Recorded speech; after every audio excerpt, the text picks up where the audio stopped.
Welcome to There Is a Method to the Madness. My name is Rob Maxwell. I'm an exercise physiologist and personal trainer. I'm the owner of Maxwell's Fitness Programs, and I've been in business since 1994. The purpose of the Method to the Madness is to use science and get to the bottom of what really works and what is simple nonsense. All right, before we get into today's podcast, let me thank our very first sponsors, Jonathan and Lyn Gildon of the Gildon Group at Realty Pros. They currently have over 270 five-star reviews on Zillow. And you know what? What's most important? They're just great people. And you want to have great people working for you. So just a little bit of a backstory. My partner in crime here at the gym, Ellen, her daughter's only 23 years old, and she's been diagnosed with cancer. And we're hoping and praying and working very hard to get a full recovery. And she had surgery yesterday to remove some of the tumors, or all the tumors, I should say. And the surgery was successful, so we're hoping for a very good outcome here. There has been a GoFundMe that was set up by Leah's father.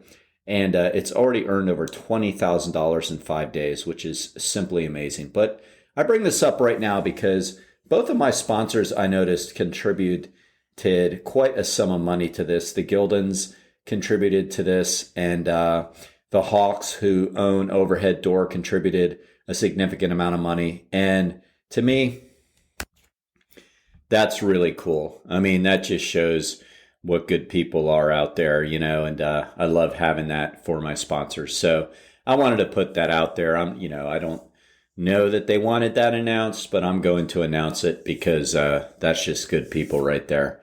And good people do good work. All right. So today's podcast is about the American College of Sports Medicine recently listed benefits to strength training. And there are over 30 benefits to strength training. 30 benefits, and that's pretty epic. And I put them all in the email. And there's about 20 health benefits and about 10 performance benefits. And most people know the performance benefits, but they often just kind of overlook the health benefits. But, health is what it's really all about here. So, just thinking that strength training, not just cardio, but strength training has positive effects on the cardiovascular system, increased cardiovascular fitness, lowers blood pressure, not that silly myth that was started years ago that it raises blood pressure, which isn't true. It only elevates it temporarily. So if you're hypertensive, that's an issue, but overall, it lowers resting blood pressure. It lowers lousy denso-lipoproteins, which are your LDL cholesterol. We always say lousy, so we know the LDLs are the bad. It actually lowers them. It improves your insulin sensitivity and glucose tolerance. So it's got all these cardiac functions as well. All right. But what I'm going to focus on today in this brief podcast is a client of mine asked me, he said, hey, if you were to summarize your top 3 of the list, like that you think is most important, what would they be? I said, that's an interesting question. So that's what I'm going to talk about today. If you want a full list of the benefits, go to my emails, my daily emails. They're there. If you're not signed up for the list, shame on you. So anyway, here are my top 3. Number 1 is the increase in metabolism, basal metabolic rate, due to the increase in hypertrophy. I think that's number 1. I mean, you talk about a rate of return on your investment. A lot of times, people, when they're trying to lose weight, are constantly playing the calorie game, which we have to do. We have to eat less and move more if we're going to lose weight. And they're tracking and they're checking, and all that's really, really good. All right. But on top of that, why not try to raise that number so everything you do is easier?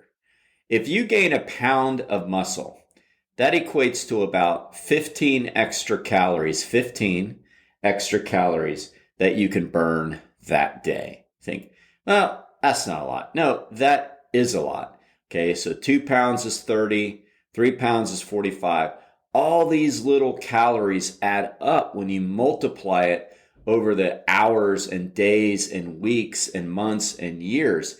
It adds up. As a matter of fact, most obesity in this country happens for that in reverse, slowly but surely. We call that creeping obesity. It's not like somebody just gains 5 pounds in a week. Oh, where'd that 5 pounds come from? It's like ounces a day, a pound a week. And next thing you know, you're up so much weight after a certain amount of time. And it's called creeping obesity. So little bit does matter. So that 15 extra calories from a pound of muscle does matter. And our number one crisis we have that is responsible or partly responsible from the health and fitness industry is obesity. 60 to 70% of our country is obese. The world is pretty close to us. That's bad. So if we can do something about it through strength training, sure, getting out, doing your cardio, burning the calories is absolutely great. Cutting back what you're eating is absolutely great. As you know, the number one best-selling, New York Times number one best-selling, You Can't Outrun a Poor Diet even tells us that. And of course, I jest. It is not on the New York Times list, but it is in my mind, and that's what counts, right? So we can't outrun a poor diet. That's absolutely true. But we can absolutely help all of this with our exercise habits. Do your cardio. Continue to do your cardio. But remember, strength training isn't just about getting stronger. You're adding muscle, and muscle is metabolic. Muscle burns calories, 15 calories per pound of muscle. That's pretty darn awesome. All right? So that's number one. Number two benefit in my mind. I'm ranking mine. I mean, ACSM didn't necessarily rank them in order. I'm just ranking mine. Number two is ADLs, activities of daily living. To me, quality of life. That is so important. I rank that high. All the other ones are important. I don't want to make anybody mad to say, how is that more important than glucose levels and all that? Well, I don't know. I mean, to a lot of people that might be. We want to be able to move and be mobile. I mean, how many times do I walk around in public and I'm seeing people with crutches and canes and wheelchairs, and I seriously doubt people want to be in those situations, right? They are either rehabbing or maybe this is just what they've come to. And strength training can go so far as to make sure these things don't happen, at least at a far less risk. Strength training will improve your activities of daily living. Heck, I hate it myself. I tweaked my knee a couple weeks ago, and it's fine. It's just a little tendonitis, but I was walking like with a limp, and I'm telling you, it affects you.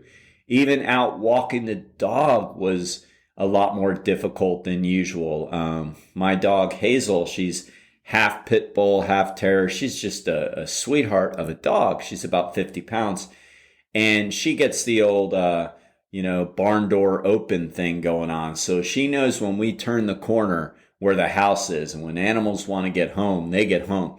So she pulls, right? So she's pulling, my knee's gimpy, and I'm like kind of, oh, come on, Hazel, back off. And it hurts. And more importantly than that, I'm moving funny, and I don't like that. All right. I like to continue to be able to move with good range of motion, feel good. So activities of daily living, in my estimation, is number two. Heck, I might even put it right up there, tied with number one sometimes. I have clients that come in, and a lot of times they'll say, look, I know to lose weight, I got to eat less and blah, blah, blah. I'm not overly interested in that, in hiring a trainer for this. I want to feel good. I want to be able to move. I want to do things. And I look at them and I say, you're perfect, because hiring a trainer to lose weight isn't always the most ideal way to do it because, again, so much of it is diet. But hiring a trainer to teach you the proper strength training motions to do so you're doing them safely and efficiently and effectively is a great use of time. And I agree with a lot of clients that say this is so important to me. I 100% believe that as well. So training for activities of daily living, which goes along with sports too, by the way. It's like if you move better in your life, like if you get up in and out of chairs easily, if you get out of your car easily, if you do housework and chores around the house pretty easily, bending down, getting up, if you go out to your yard and do all of your yard work and you weed and you cut your grass and you edge your grass and you're bending and you're doing all that stuff and you're doing it a lot easier because of your strength training, then you're obviously playing sports better. If you can move better, this is also translating into playing your sports better for sure. So I put ADLs and sports performance almost in the same category because that's the best use of strength training for sports, is to make sure that all the muscle groups are strong, all of the muscles are functionally strong, and all the muscles are nice and mobile and flexible. All right. And lastly, as far as my list goes, it's for mental fitness, anxiety and depression reduction. I've seen it work wonders in so many people's lives.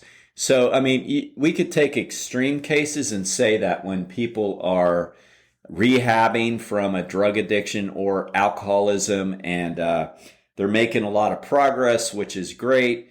And now they're kind of looking for the like, what next thing in my life, because the life has been so accustomed to partying and influences like that. And then all of a sudden, they don't really know what to do positive with their time as much.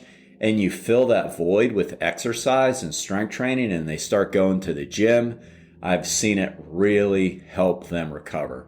And then just in the case of studies have shown, and remember, I'm not randomly just picking up these benefits. These all come from research documentation from the American College of Sports Medicine.